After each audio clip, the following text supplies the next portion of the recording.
Hi friends, welcome to Lakshmisri vlogs. So ఈరోజు special వచ్చేసి wheat flour బ్రెడ్తో వచ్చేసి వీట్ బ్రెడ్ అండ్ మేయోనీస్ అండి.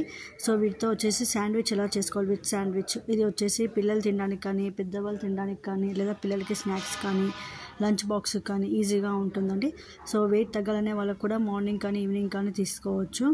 దీనికి ఎంతసేపు పట్టదండి, ఆల్ ఇంగ్రీడియంట్స్ ఉన్నాయనుకో. నేను దీన్ని గీ కానీ, ఆయిల్తో కానీ, బటర్తో కానీ ఫ్రై చేసుకోవచ్చు, పెనం పైన కానీ, లేదంటే కనుక టోస్టర్ ఉంటే కనుక టోస్టర్తో కానీ, లైక్ శాండ్విచ్ టోస్టర్ అట్లా. సో దీనికి ఏమేమి ఇంగ్రీడియంట్స్ కావాలి నేను మీకు స్టెప్ బై స్టెప్ చెప్తాను. సో దాంట్లో అయినా చేసుకోవచ్చు, లేదంటే పెనం పైన అయినా చేసుకోవచ్చు అండి. చాలా చాలా టేస్టీగా ఉంటుంది, ప్లస్ వచ్చేసి పిల్లలు కూడా ఇష్టంగా తింటారు. సో దీన్ని ఎలా ఏం చేయాలి ఏంటి అనేది నేను మీకు స్టెప్ బై స్టెప్ చెప్తాను.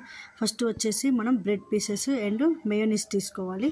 నెక్స్ట్ వచ్చేసి ఒక ఎంటీ బౌల్ తీసుకొని దాంట్లో వచ్చేసి మన ఇంట్లో అవైలబుల్ ఉన్నట్టు onion, cucumber, carrot, tomato, coriander.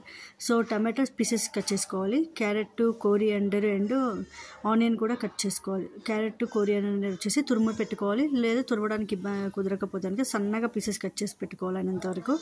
So ఆ పీసెస్ అన్నింటినీ ఒక బౌల్లోకి వేసుకొని దాంట్లో వచ్చేసి 3 to 4 స్పూన్స్ మేయోనీస్ వేసుకొని, కొంచెం పెప్పర్, ఒక పించ్ పెప్పర్, నెక్స్ట్ వచ్చేసి ఒక పించ్ సాల్ట్ వేసేసుకోవాలి.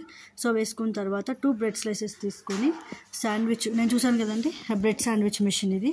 సో దీంట్లో 2 స్లైసెస్ పెట్టుకొని వాటిపైన 1.5 స్పూన్ 1.5 స్పూన్ వేసుకొని, నెక్స్ట్ వచ్చేసి 1 స్పూన్ గీ వేసుకున్నానండి. మీ దగ్గర ఏది ఉంటుంది, గీ ఉంటే గీ, ఆయిల్ లేదంటే ఇంకా బటర్ వేసుకొని, నేను మళ్ళీ పెనం పైన కూడా 2 స్లైసెస్ బ్రెడ్ తీసుకొని సేమ్ 1.5 స్పూన్ సో పెట్టిన తర్వాత దాన్ని కూడా ఇంకో బ్రెడ్ స్లైస్తో క్లోజ్ చేసి పైన గీ అప్లై చేసేసి మీడియం ఫ్లేమ్లో ఒక 2-3 మినిట్స్ లేదా నియర్ బై 5 మినిట్స్ పెట్టేశాను. 1 సైడ్ టోస్ట్ అయింది పెనం పైన, ఇది వచ్చేసి టోస్టర్లో టోస్ట్ అయిందండి. ఇప్పుడు మనం తిప్పి పెట్టుకోవాలి.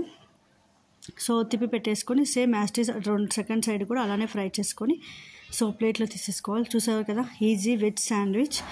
వెయిట్కి కానీ, లేదు అంటే కనుక పిల్లల లంచ్ బాక్స్కి కానీ, లేదా ఈవినింగ్ స్నాక్స్కి కానీ చాలా బాగా యూజ్ అవుతుంది. సో మీరు మీ ఇంట్లో ట్రై చేసి ఎలా ఉందో కామెంట్ రూపంలో తెలియచేయండి. ఇప్పుడు నా ఛానల్ సబ్స్క్రైబ్ చేయడం వల్ల please subscribe my channel. Next వచ్చేసి మేయోనీస్ అండి. ఎగ్ మేయోనీస్ ఉంటుంది, ఎగ్లెస్ మేయోనీస్ కూడా దొరుకుతుందండి. 2 లేకపోతే కనుక వాటి ప్లేస్లో కర్డ్ కూడా యూజ్ చేసుకోవచ్చు. సో గడ్డగా ఉన్న పెరుగు వచ్చేసి ఒక 3 స్పూన్స్ తీసుకొని సేమ్ మేయోనీస్ కలిపి కూడా శాండ్విచ్లో చేసుకోవచ్చు, అది కూడా టేస్ట్ బాగుంటుందండి.